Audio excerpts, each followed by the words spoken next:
हमारी एक बहन मुस्कान को कॉलेज से बाहर निकाल दिया गया। याद है आपको? किस नाम पर? हिजाब के नाम पर। मगर अल्लाह सलामत रखे, उसके वालिदैन को क्या तरबियत की। उसने कहा हिजाब छोड़ना गवारा नहीं है, इम्तिहान छोड़ना गवारा है। एग्जाम छोड़ना गवारा है, पर्दा छोड़ना गवारा नहीं है। ये डिग्री नहीं मिलेगी तो नहीं पूछा जाएगा कब्र के अंदर, लेकिन पर्दा छोड़ दिया तो खातून जन्नत कयामत के मैदान में नाराज हो जाए।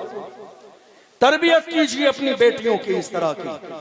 तो जब मुस्कान को कॉलेज से बाहर निकाला, पूरे मुल्क के सर शर्म से झुके हुए थे। आप जानते हैं क्यों? काश कि हमने बेटियों का पर्दे वाला अपने इलाके में एक कॉलेज बना लिया होता, तो आज हम मुस्कान को इनवाइट करते। कोई बात नहीं है, हमारे यहाँ पर्दे वाला कॉलेज है। पूरे मुल्क ने ये नारा लगाया था। नहीं साहब, एक साल भी नहीं गुजरेगी उससे पहले हम कॉलेज बना देंगे। 1.5 साल गुजर गई, क्या बना कोई कॉलेज? नहीं।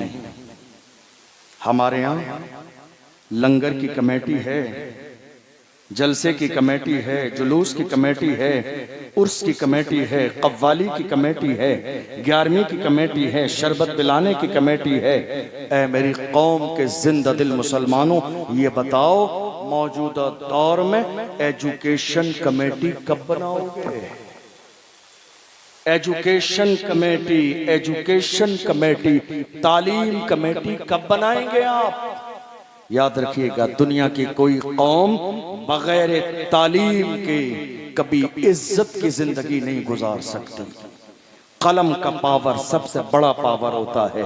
जब तक इस बारे में नहीं सोचेंगे, हालात कभी बेहतर नहीं होंगे। आपको शायद अंदाजा नहीं इस बात का, ये उलमा सब जानते हैं। 2-3 साल के जमाने में हमारी इस पूरे मुल्क के कोने कोने से कई लाख बेटियां मुर्तद हो चुकी, इस्लाम छोड़ चुकी हैं। जब ये जुमले हम अपनी जबान पे लेकर आते हैं तो हमारे कलेजे दहल जाते हैं, लेकिन आपको नहीं बताएंगे तो आपको खबर लगेगी कैसे कि हालात कितने संगीन हैं आज के जमाने में। कई लाख बेटियों ने इस्लाम को छोड़ दिया। कई लाख बेटियां अपने बाप की इज्जत पैरों के नीचे रौंद के चली गईं। कई लाख बेटियां अपने खानदान की इज्जत को पामाल करके चली गईं। आपको मालूम है ये नौबत कैसे आई? मुल्क के अंदर मौजूदा जो एजुकेशन का निज़ाम है, मर्दों के साथ मिक्स एजुकेशन, इसी बुनियाद पर दोस्ती हुई, ताल्लुकात पैदा हुए, दुश्मनों ने जाल बिछाया और बाज़ाब्ता उस जाल के जरिए हमारी बेटियों को जलीलो रुस्वा कर दिया गया। काश के मुसलमान ने हर इलाके के अंदर एक स्कूल कॉलेज बेटियों के लिए पर्दे वाला बना लिया होता तो आज ये नौबत नहीं आती। एक जमाने पहले खानकाहे बरकातिया मारेरा शरीफ से ऐलान किया गया था, आधी रोटी खाएंगे, बच्चों को पढ़ाएंगे।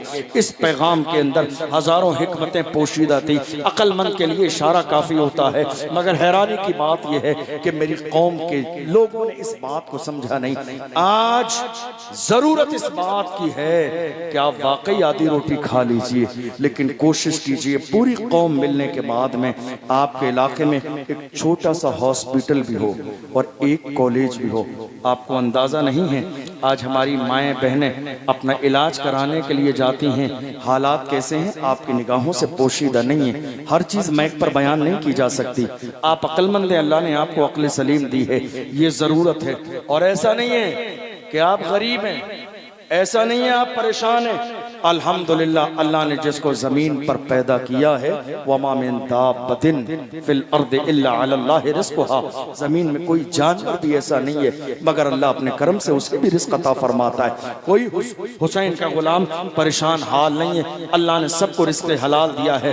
पूरी कौम मुस्लिम मिलकर खड़ी हो जाएगी तो याद रखना फिर काम वही होगा, मैं अकेला ही चला था जानिबे मंजिल, मगर लोग मिलते गए और कारवा बनता गया। जरूरी नहीं है कि कोई बहुत बड़ा मदरसा हो तब जाके बच्चे फारिग हों।